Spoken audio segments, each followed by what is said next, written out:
साल 2024 भी अब खत्म होने को है और मौजूदा माहौल देखकर लगता है कि इस साल के जाते जाते कांग्रेस पार्टी बीजेपी के लिए कुछ बड़ी चुनौतियां खड़ी कर देगी। वैसे भी मोदी जिस मानसिकता के साथ शासन चला रहे हैं उसमें अब बीजेपी का असली चेहरा सबके सामने उजागर हो ही चुका है। जो कुछ थोड़ा बहुत पर्दा था वो भी अमित शाह ने संसद में उतार दिया और अब बीजेपी की मनुवादी विचारधारा के साथ तानाशाही सोच वाली राजनीति सबको नजर आ रही है। पूरा देश जान चुका है कि संविधान को लेकर राहुल गांधी जिस खतरे की तरफ आगाह कर रहे थे वो बेबुनियाद नहीं था। बीजेपी की नीयत वाकई संविधान बदलने की थी। ये चुनाव लोकसभा चुनाव की बात कर रहा हूं और अभी इसी शीतकालीन सत्र में यानी विंटर सेशन में one nation one election bill लाना या चुनाव के नियमों में संशोधन करना संविधान को चोट पहुंचाने वाले फैसले ही हैं। और ऊपर से अमित शाह ने अंबेडकर पर जो टिप्पणी की उससे तो सभी को समझ में आ गया कि बीजेपी का असली चरित्र क्या है। अंबेडकर जी के अपमान को कांग्रेस ने देशव्यापी मुद्दा बनाया और आज फिर इस पर देश भर में प्रदर्शन हुए और इसके साथ ही कांग्रेस की तैयारी अब बेलगावी अधिवेशन के जरिए देश में एक नया इतिहास लिखने की है। आज कांग्रेस ने प्रेस कॉन्फ्रेंस कर इस अधिवेशन की रूपरेखा के बारे में जानकारी दी है और साथ ही अब जय बापू जय संविधान के साथ जय भीम के नारे को देश में बुलंद करने की योजना भी कांग्रेस ने बना ली है। आइए जरा सुनते हैं जयराम रमेश को, उन्होंने प्रेस कॉन्फ्रेंस में क्या कुछ कहा है और इस आगामी रणनीतियों के बारे में उन्होंने जानकारी दी है। जरा सुन लेते हैं पहले क्या कह रहे थे प्रेस कॉन्फ्रेंस में जयराम रमेश। जैसा कि आप लोग जानते हैं, पिछले 7 दिन से कांग्रेस पार्टी अंबेडकर सम्मान सप्ताह मना रही है। 100 से भी ऊपर 100 जगहों में, 100 शहरों में, लोकसभा क्षेत्र में 100 से भी ज्यादा प्रेस कॉन्फ्रेंस हुए हैं। जो अपमान किया गया था बाबा साहब अंबेडकर का गृह मंत्री द्वारा 17 दिसंबर को, उसको लेकर ये प्रेस कॉन्फ्रेंस हुए हैं और आज सारे जिले में बैठक हो रही है, मोर्चा निकाले जा रहे हैं और एक दस्तावेज तैयार किया जा रहा है राष्ट्रपति को सौंपने के लिए कि किस तरह बाबा साहब अंबेडकर का अपमान किया गया है और एक ही इसका हल है इस स्थिति का जो हम मांग कर रहे हैं। हमारे अध्यक्ष जी ने मांग की थी राज्यसभा के अंदर, फौरन गृह मंत्री को बर्खास्त करना चाहिए, इस्तीफा ले लेना चाहिए और गृह मंत्री को माफी मांगनी चाहिए। तो हमारे लिए ये एक ऐतिहासिक बैठक है। 2 साल पहले, 2.5 साल पहले उदयपुर में हमारा चिंतन शिविर हुआ था। आप जानते हैं एक परिवर्तनकारी क्षण था हमारे लिए। उसी से, उदयपुर चिंतन शिविर से भारत जोड़ो यात्रा का जिक्र किया गया था और 3 महीने बाद भारत जोड़ो यात्रा निकला कन्याकुमारी से कश्मीर तक। हम समझते हैं कि बेलगावी से भी कुछ ऐसे ऐतिहासिक निर्णय निकलेंगे, उस पर चर्चा होगी और अगले 1 साल के लिए कांग्रेस पार्टी का कार्यक्रम क्या होगा। हम मानते हैं कि कांग्रेस वर्किंग कमेटी इस पर विचार करके प्रस्ताव जो पारित किया जाएगा वो देश के सामने हम रखेंगे। तो आप सुन रहे थे यहां जयराम रमेश को। आपको बता दूं कि 26 तारीख को बेलगावी में अधिवेशन के बाद कांग्रेस 27 दिसंबर को जय बापू जय भीम जय संविधान रैली निकालने वाली है और इस नव सत्याग्रह के साथ देश की राजनीति में एक बड़ा बदलाव लाने की तैयारी कांग्रेस ने कर ली है। वैसे कांग्रेस अभी से इसकी झलक भी दिखा रही है कि ये साल जाते जाते बीजेपी के लिए कैसी चुनौती खड़ी करने वाला है।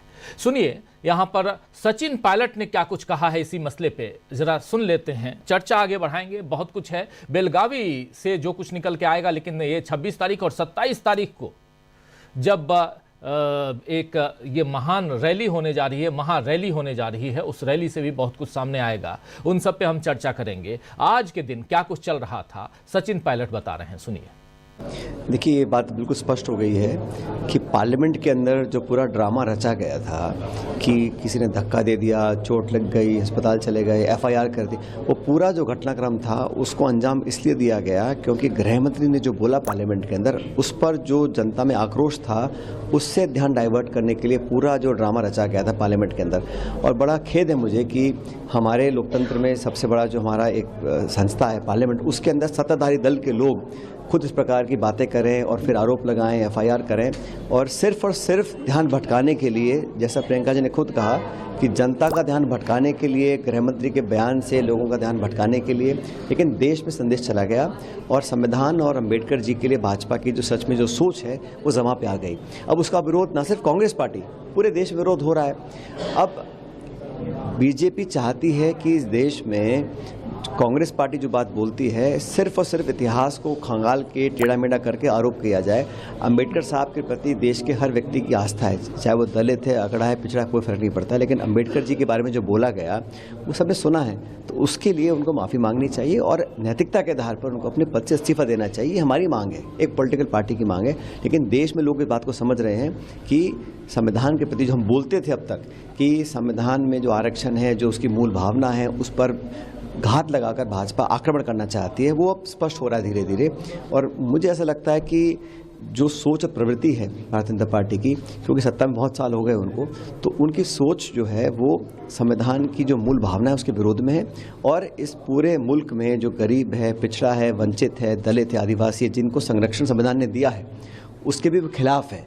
इसलिए हमने पूरे देश में आज कांग्रेस और कांग्रेस के सहयोगी दल, इंडिया अलायंस और तमाम गैर पॉलिटिकल पार्टी, जितने भी हम एनजीओ, सब लोग चाह रहे हैं इस देश में कि जो कहा गया उस पर उनको माफ़ी मांगनी चाहिए। और तो सुन रहे थे यहां आप सचिन पायलट को, और उधर दूसरी तरफ कांग्रेस नेता गौरव गोगोई ने भी इस विरोध प्रदर्शन पर अपनी बात रखी है। आइए जरा गौरव गोगोई को भी सुन लेते हैं, क्या कुछ कह रहे हैं गौरव गोगोई। और ये विरोध प्रदर्शन दरअसल अंबेडकर साहब, बाबा साहब अंबेडकर पर जो टिप्पणी की गई थी अमित शाह के द्वारा, उस टिप्पणी के बाद से ये विरोध प्रदर्शन काफी तेज है और लगातार न सिर्फ कांग्रेस पार्टी बल्कि विपक्षी दलों के नेताओं ने साफ साफ यहां बाबा साहब पर जो टिप्पणी की गई है उस पर माफी मांगने और इस्तीफा देने की बात कही। लेकिन अभी तक बीजेपी की तरफ से कोई एक्शन नहीं हुआ है। अमित शाह ने कोई भी इस पर अपना कदम आगे जो बढ़ाना चाहिए था वो नहीं बढ़ाया, और जबकि सीधे दूसरी तरफ बीजेपी कांग्रेस पार्टी को ही आड़े हाथों लेने की जुगत में है और लगातार इस पर बातें हो भी रही हैं,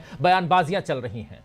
ये तो देश की जनता जान रही है कि आखिर बोला क्या गया है, लेकिन बीजेपी का कहना है कि कांग्रेस पार्टी ने हमारी बातों को तोड़ मरोड़ कर, और खासकर जो अमित शाह की बातें हैं, अमित शाह ने जो भाषण दिया था राज्यसभा में, उस भाषण को तोड़ मरोड़ कर पेश किया है। कितना सच है, कितना झूठ है, ये आप सब लोग देख चुके हैं, लेकिन यहां पर गौरव गोगोई क्या कहना है, सुनिए। CCTV footage supporting the claims made by the BJP. Yet there is televised footage of how BJP male MPs threatened and intimidated Srimati Priyanka Gandhi and many female MPs from the Congress party who are from the Lok Sabha. So far, no such action has been taken. No FIR has been registered, and it clearly shows the BJP's attempt is not to find justice for women. They are only attempting to divert the attention from the remarks made by Union Home Minister, which were disparaging and insulting to the Indian Constitution and Dr. Baba Saheb Ambedkar. So you also demanded the apology and the resolution from this Amit Shah? Absolutely, and it is unfortunate that Prime Minister Modi indulges in mere optics by putting his head to the Indian Constitution. Yet when his own Union Home Minister abuses the founder and the main architect of the Indian Constitution, Dr. Baba Saheb Ambedkar, then Prime Minister Modi remained silent. It is only a reflection of their history and their age-old disrespect for Dr. Babasaheb Ambedkar and the Indian Constitution. When the Indian Constitution was adopted, the RSS rejected the Constitution. For so many years, they only pretended to respect the Constitution. तो गौरव गोगोई को आप सुन रहे थे। तो दोस्तों, इधर कांग्रेस के एक तरफ जहां कांग्रेस के कड़े तेवर बीजेपी के लिए मुश्किल बन रहे हैं, तो वहीं दूसरी तरफ आम आदमी पार्टी ने भी अब बीजेपी की घेराबंदी तेज कर दी है। संजय सिंह ने आज बाबा साहब अंबेडकर के अपमान से लेकर वन नेशन वन इलेक्शन पर क्या कुछ कहा है, आइए जरा संजय सिंह को, आम आदमी पार्टी के से राज्यसभा के सांसद संजय सिंह क्या कह रहे हैं, सुन लीजिए जरा। आम आदमी पार्टी जगह जगह इसको लेकर प्रदर्शन कर रही है।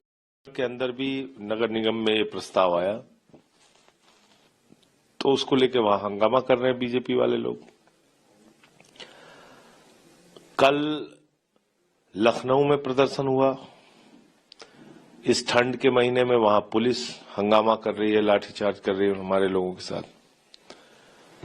मैं सिर्फ इतना कहना चाहता हूं कि बाबा साहब के अपमान के बावजूद भारतीय जनता पार्टी उसको डिफेंड कर रही है। अब अमित शाह के बयान को एक भी बीजेपी वाले ने आज तक गलत नहीं कहा। यह दिखाता है कि इस देश के दलित, शोषित, वंचित वर्ग के प्रति बीजेपी की मानसिकता क्या है।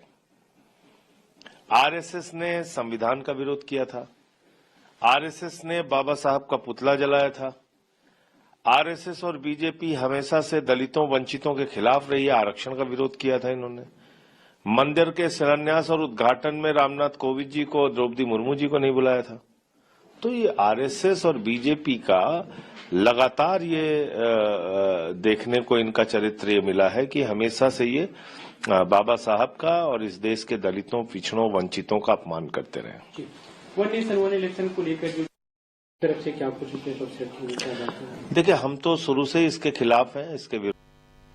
तो सुन रहे थे आप यहां संजय सिंह को। कांग्रेस और इंडिया गठबंधन के विरोध से बीजेपी कितना हिल गई है, इसकी एक छोटी सी मिसाल आज चंडीगढ़ नगर निगम में देखने को मिली, जहां अनिल मसीह के नेतृत्व में बीजेपी पार्षदों ने कांग्रेस पार्षदों के साथ हाथापाई करने की कोशिश की, क्योंकि कांग्रेस पार्षद अंबेडकर विवाद पर अमित शाह से माफी की मांग कर रहे थे।